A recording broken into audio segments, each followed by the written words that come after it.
রাজকুমার তার স্ত্রীকে নিয়ে হাঁটছেন 1914 সাল গ্রীষ্মকাল, জুন জুলাই মাসের দিকে রাস্তায় হাঁটছেন। হঠাৎ আতর্কিত একটা হামলা হলো, দুজন ডেড।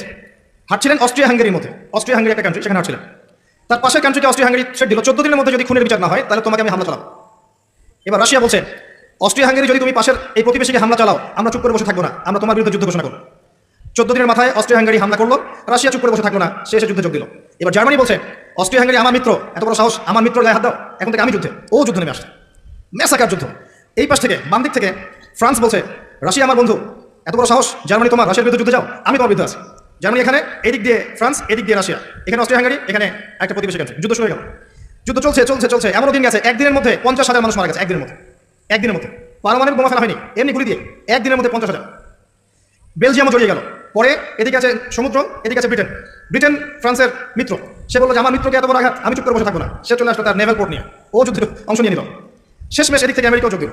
ম্যাসাকার অবস্থা। এই যুদ্ধে আবার অটোমান এম্পায়ার যারা ছিল এরা আবার জার্মানির পক্ষ নিল। এতে অটোমান এম্পায়ারদের যে খেলাফত ছিল এটা নষ্ট হয়ে গেল, মুসলিম উম্মাহ বিভক্ত হয়ে গেল।